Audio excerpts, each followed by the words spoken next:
Hello everyone, welcome back. In today's video, we've got another power rankings video. Haven't done one of these in the last couple of weeks, but we're back here with another power rankings video. Hasn't been too much changes in the power rankings, but there have been a couple. So stay tuned to the end of the video to find out what changes wound up occurring over the past couple of weeks. I'll touch on all this coming up right now.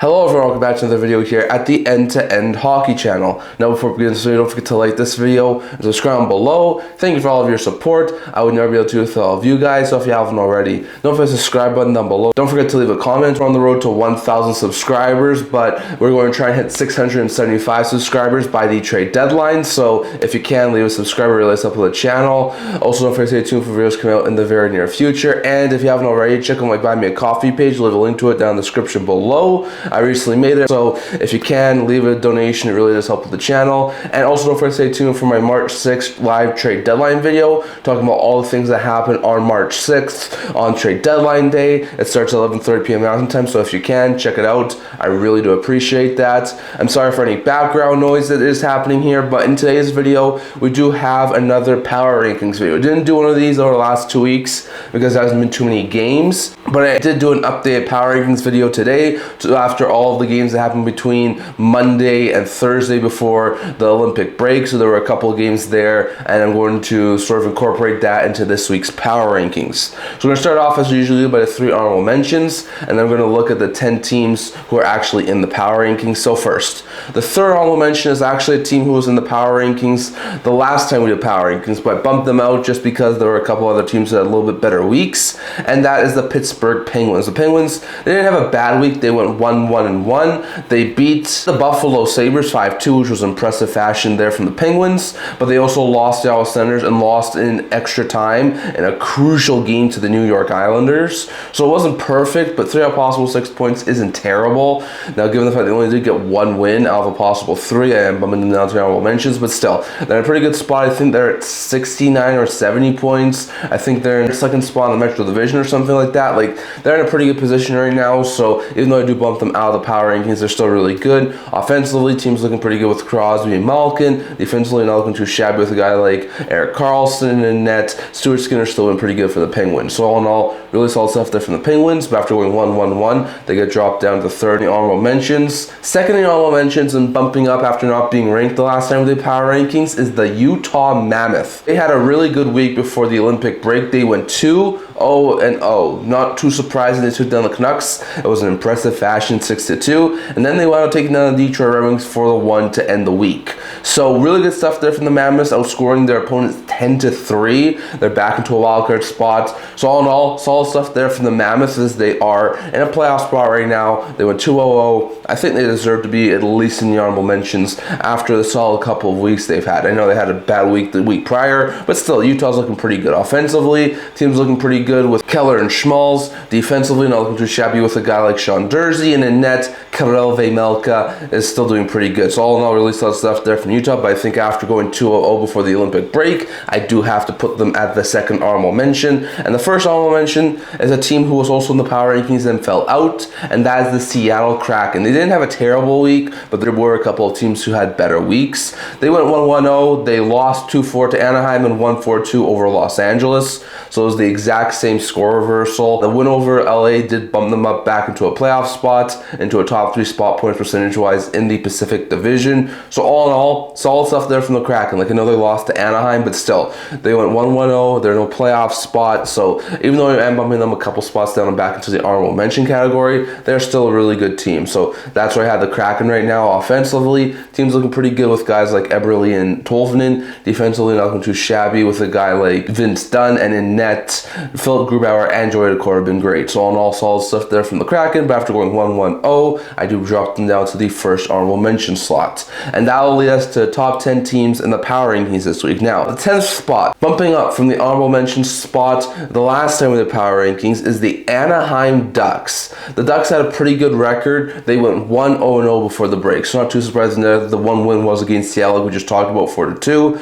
So they're up to a 30-23-3 record. Just like the Kraken, they are at 63 points, and points percentage-wise would be a top 3 team in the Pacific Division. So Ducks are looking pretty good. They've been on a run over the past couple of weeks before the Olympic break. We'll see if they can continue that coming out of the Olympic break, but still, Ducks are looking pretty good. They won the one game they played. I feel it's probably good to put them at the 10th spot in the power rankings. Offensively, teams looking good with Gauthier, Terry, with Kreider. Defensively, not looking too shabby with guys like Trouba and Mintyankov and net. Dostal still been pretty good for the Ducks. So all in all, really solid stuff there from Anaheim. But they get bumped up to the 10th spot in the power rankings. At the 9th spot of the power rankings, also bumping up from an honorable mention spot last week, is the Columbus Blue Jackets. The Jackets went 2-0 before the Olympic break. I think they were on like a 7-game win streak entering the Olympic break. Like, the Jackets have been fantastic. They're up to a 29-20-7 record. Are on the outside looking in when it comes to making the playoffs, but they are the closest team to a playoff spot and arguably are one of the hottest teams in the entire NHL. They shut out the New Jersey Devils 3-0, and on the second half of a back-to-back, shut out the Blackhawks 4-0. So back-to-back shutouts to enter the Olympic break for the Jackets. I feel like this team's just clicking on all cylinders, so I gotta put them in the power rankings. Offensively, that team is clicking with guys like Marchenko, Monahan, and Jenner. Defensively, not looking too shabby with guys like Werenski and Matejchuk. And in net, Merzlikins and Graves have actually been pretty good over the past little while. So all in all, Jackets, they're heating up. They're looking good. They're making a playoff push, and that's why they're 9th in the power rankings. 8th in the power rankings, after going 2-1-0 before the Olympic break, is the New York Islanders. They're up to a 32-21-5 record. Still a couple points up on the Columbus Blue Jackets for a top 3 spot in the Metro Division. They had a pretty solid week. They did lose to the Washington Capitals, but then like we talked about earlier, they beat the Penguins in extra time 5-4, and then they also got a late game winner to take down the New Jersey Devils 3-1. So all in all, solid stuff there from the New York Islanders. Like 4 out of possible 6 points, nothing to scoff at. They actually gained on the Pittsburgh Penguins, and they stayed ahead of Columbus Blue Jackets, still in a top 3 spot in the Metro Division. So like all in all, they had a really good week before the Olympic break, and that's why I'm keeping them as the 8th team in power rankings, just like I did a couple weeks ago. Offensively, teams looking pretty good with Barzal, with Horvat, with Duran. Defensively, not looking too shabby with guys like Schaefer and Pulak. And in net, Sorokin continues to be the backbone on the New York Islanders. So all in all, really solid stuff there from the Isles, but they are a top 3 team in the Metro Division, and that's why I'm putting them at the 8th team in power rankings. 7th team in power rankings, dropping a couple spots from the previous power rankings, is the Buffalo Sabres. They went 1-1-1 before the Olympic break, getting up to a 32-19-6 record. So wasn't fantastic. Started the week really great with a win over the Florida Panthers, and then had an extra time loss to the red hot Tampa Bay Lightning, but then they also lost to the Pittsburgh Penguins. So only got 3 out of possible 6 points. Wasn't terrible. They did get 3 out of possible 4 points against the Florida teams, which is very, very, very impressive. So still, not great news there for the Buffalo Sabres, but not terrible news either. So that's why I am bumping them down to the 7th spot in the power rankings, but they're still a pretty good team. Offensively, team's looking pretty good with Thompson, with Quinn, with Doan. Defensively, not looking too shabby with guys like Deli and Byram. And in that, Ukko-Pekka Luukkonen seems like he's going to return soon, so that could be a really good boost there for the Buffalo Sabres too. So all in all, solid stuff there from Buffalo, but after going 500 before the Olympic break and falling out of the top 3 in the Atlantic Division, I'm going to put them as the 7th team in the power rankings. 16th in the power rankings, staying there from last time we did the power rankings, the Dallas Stars. They went 2-0-0 to improve to 34-14-9. Really good stuff there from the Stars. They took down the Winnipeg Jets in narrow fashion. I think it might have even been in overtime. And then they followed that up with another late game winner against the St. Louis Blues. It was the 3rd time in 3 weeks that they were able to get a winner against the St. Louis Blues within the final 2 minutes of regulation, which is very, very impressive. Dallas, I think, was on a winning streak during the Olympic break, or had won a whole bunch in the recent memory. So Dallas is heating up. They're looking really good. Got a couple of wins before the break. They're nearing avoiding the Colorado Avalanche. So all in all, I think keeping them at 6th spot in the power rankings is the right move. Offensively, team's looking pretty good with Johnston, with Robertson, with Ben. Defensively, not looking too shabby with guys like Heiskanen and Harley. And in net, Onger is continuing to be a really solid goaltender for the Stars. So all in all, solid stuff there from Dallas as they remain as the 6th team in the power rankings. 5th team in power rankings, jumping up from 7th the last time we did them, is the Montreal Canadiens. They went 1-0-1. They didn't go 2-0-0, but they were pretty dang close. Had an overtime loss to the red-hot Minnesota Wild, and then absolutely smushed the Winnipeg Jets to end the week before the Olympic break. So all in all, Montreal's up to a 32-17-8 record. They are the 2nd team in the Atlantic Division, so I feel like it's only right to bump them up into the top 5 of the NHL. Offensively, team's looking pretty good with Nick Suzuki, with Cole Caulfield, with Juraj Slavkovsky. Defensively, not looking too shabby with guys like Hudson and Matheson. And in net, Montembeault and Dobesh have both been pretty good over past a while. So all in all, solid stuff there from Montreal, not terrible. And going 1-0-1, 3 out possible 4 points. Nothing to scoff at, and they're now 2nd in the Atlantic Division, so I think it's only right. We moved them up to 5th spot in the power rankings. Now, the 1 through 4 in the power rankings are actually the exact same 1 through 4 we did in our previous power rankings. So first, at the 4th spot, we have the Colorado Avalanche. They went 1-1-0 and improved to a 37-99 record. Still a little bit shaky. They got shut out for the first time all season long by the Detroit Red Wings 2-0, and followed that up with an impressive 4-2 victory over the San Jose Sharks. So 2 out possible 4 points isn't half bad, but when the Dallas Stars and Minnesota Wild both went 2-0 to finish out the week before the Olympic break, it's not a great result there for the Colorado Avalanche, but they're still top in the Central Division, still the best team points-wise in the NHL, so I'm not going to bump them down too much after going 500. Offensively, team's looking pretty good with McKinnon, with Landeskog, with Lehkonen. Defensively, not looking too shabby with guys like Makar and Taves, and in net, Wedgwood's still doing pretty good. So all in all, solid stuff there from the Avs, but they went 1-1-0, and they're staying at the 4th spot in the power rankings. Staying at the 3rd spot in the power rankings is the Carolina Hurricanes. They're up to a 36-15-6 record after going 2-0-0 before the Olympic break. They beat the Ottawa Senators and shut out the New York Rangers. So not terribly surprising results there. They barely beat the Ottawa Senators. They were pretty in control against the New York Rangers. So all in all, solid stuff there. They're still a top team in the Metro Division, tied for the top spot in the Eastern Conference. They're looking really good. I think they're easily the best team in the Metro Division right now. So I feel no reason to bump them from the 3rd spot in the power rankings, as the team is looking like one of the best in the Eastern Conference. Offensively, team's looking pretty good with guys like Aho, Svechnikov, Jarvis. Defensively, not looking too shabby with guys like Slavin and Chatfield, and in the net, Anderson and Busey have both been pretty good for the Carolina Hurricanes. So all in all, solid stuff there from the Hurricanes, but they stay 3rd in the power rankings. Staying 2nd in the power rankings, just like the last time we did these power rankings, is the Minnesota Wild. They're up to a 34-14-10 record after also going 2-0-0. They took down the Montreal Canadiens like we talked about,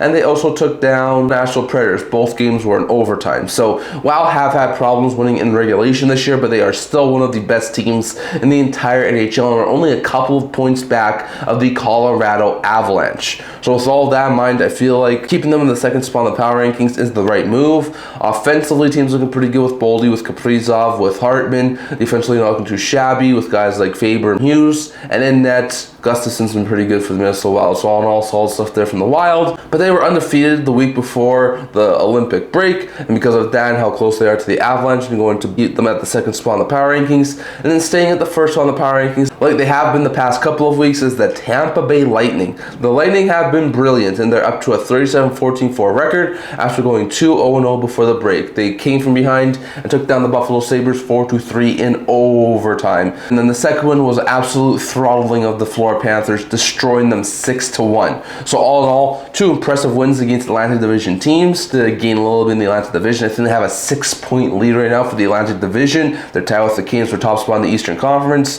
They're one of the best teams in the entire NHL. So all in all, I'm keeping Tampa as the 1st spot. They haven't shown me anything to be bumped out of the 1st spot at this point in time. So at this point, we're going to keep Tampa as the 1st spot in the power rankings. Offensively, team's looking pretty good with Gensel, Paul, Kucherov. Defensively, not looking too shabby with guys like Radish and Moser, and in net, Vasilevsky's been pretty good for the Tampa Bay Lightning. So all solid stuff there from Tampa, but I haven't really seen anything to question me otherwise, so I'm going to keep the Tampa Bay Lightning for the time being at the first spot in the power rankings. So definitely, those are my power rankings for this week. Just to tell you who I took out and who I put in from the last time we did power rankings. Nothing too surprising here. Columbus and Anaheim, who were both honorable mentions the last time we did power rankings, I put into the top 10. Anaheim at 10, Columbus at 9, and then Seattle and Pittsburgh, who were both in the power rankings. Seattle at 9 and Pittsburgh at 10. Last time in the power rankings, I put back into the honorable mentions, so not too surprising there, not too much movement from the power rankings. But just to recap, here's my top 10 power rankings